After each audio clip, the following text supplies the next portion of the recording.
Bonjour et bienvenue dans T'attends quoi, le podcast qui vous aide à prendre soin de votre santé. Ce rendez-vous vous est proposé par l'Assurance Maladie pour mieux comprendre la prévention en santé et ses enjeux.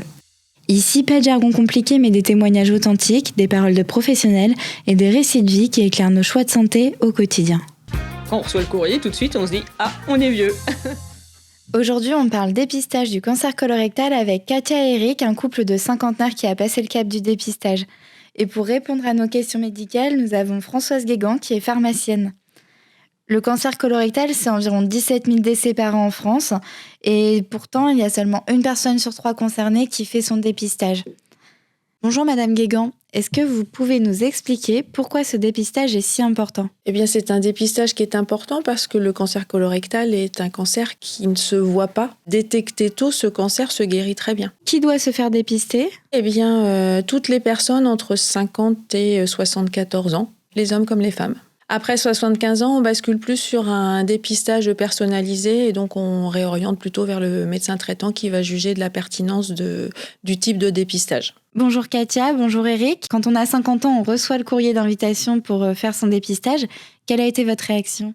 Quand on reçoit le courrier, tout de suite on se dit « Ah, on est vieux !» Du coup, c'est pas une super bonne nouvelle sur le coup. Voilà, c'est visuel, il est là et on a passé le cap des 50 ans. Ouais, et on se dit pourquoi maintenant alors qu'il y a 2 ans tout allait bien. Et aujourd'hui ça va toujours bien, donc pourquoi le faire ? Et qu'est-ce qui vous a décidé à le faire finalement ? Moi, ce qui m'a décidé à le faire, c'est madame. Alors, Faut être franc. C'est elle qui m'a poussé. Voilà, il a reçu le kit. Sa première réaction c'était « Ouais, c'est bon, je mets ça à la poubelle. » Donc là, je lui ai dit « Non, mais tu rigoles ou quoi ?» J'ai dit « Nous, on va bien chez la gynécologue et la position est beaucoup plus désagréable que d'aller dans ses propres toilettes où on est tranquille. » Donc en fait, le kit est quand même resté quelques semaines. Ouais. Et au bout d'un moment, à force de pression, on va dire. Et vous, Katia, vous l'aviez fait ? Alors moi, je ne l'ai pas fait parce que j'ai fait une coloscopie. Et quand on fait une coloscopie, on ne fait pas tout de suite ce test de dépistage. Donc je vais le faire cette année, je devrais le recevoir là bientôt. D'accord, donc elle vous a obligé à le faire, mais elle ne l'a pas fait. Non, j'en suis déjà à la 2e fois. Je pense que la 3e, ça sera la bonne. On lui fera naturellement, on va dire. Et vous, Madame Guégan, vous constatez ce genre de réaction quand vous parlez du dépistage à vos patients ? C'est toujours un sujet qui est un petit peu tabou, effectivement. Et puis, c'est un sujet sur lequel on se rend pas forcément compte que c'est un cancer qui, pris à temps, effectivement, se soigne et se guérit bien, mais qui peut avoir des conséquences. Donc, l'idée, effectivement, c'est de les sensibiliser à faire le test pour éviter les complications et être tranquillisés. Alors, j'ai 50 ans, j'ai reçu mon courrier d'invitation au dépistage. Comment je fais pour récupérer ce kit ? Vous pouvez venir le récupérer directement à l'officine.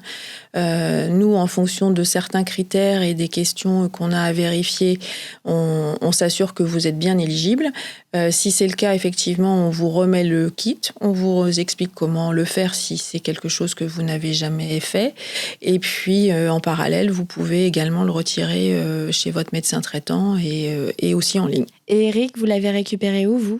Alors moi, le premier, c'est une lettre qui m'indiquait d'aller le chercher à la pharmacie. Donc j'étais à la pharmacie, récupérer mon kit. Il est resté un certain nombre de jours, voire 2 semaines. Et puis après, à force de pression, ce que je disais, on a été le faire.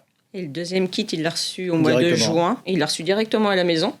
Il est resté 2 mois au-dessus de la tablette des toilettes. Donc en fait, c'est automatique. Vous n'avez même pas besoin de vous dire « Oh, faudrait que je pense à le faire ». Vous le recevez directement une fois que vous l'avez déjà fait une fois. Ouais, c'est ça. Oui, heureusement, parce que c'est vrai que de nous-mêmes, on n'y penserait pas de toute façon. Donc on a notre kit. Et après, comment on fait ? Alors ce kit, c'est tout simple. Il s'agit en fait de prélever un échantillon de sel qu'on met dans un petit tube. Voilà, c'est tout bien expliqué. Et puis on vous réexplique plus en détail à la pharmacie s'il y a besoin. Et puis une fois que vous avez fait votre prélèvement, vous renvoyez le tout par la poste avec l'enveloppe prépayée. Idéalement en début de semaine. Idéalement quand il fait pas trop chaud, voilà. Et vous avez vos résultats qui vous arriveront sous 15 jours à 3 semaines et qui seront également transmis au médecin traitant. Le test en soi, il est assez simple. Je veux dire, une fois qu'on a bien lu la notice, parce qu'il faut la lire quand même. Faut pas la passer en travers. Faut pas la lire après avoir fait le test, surtout.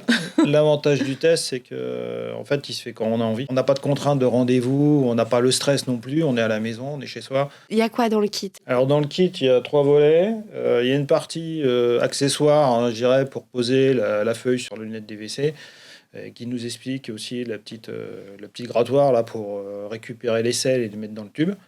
Hein. Et puis après, il y a une partie aussi à remplir, un questionnaire à remplir, à compléter, et des autocollants à poser. Donc ça, on va dire, tout le monde peut faire ça, hein, c'est facile à faire.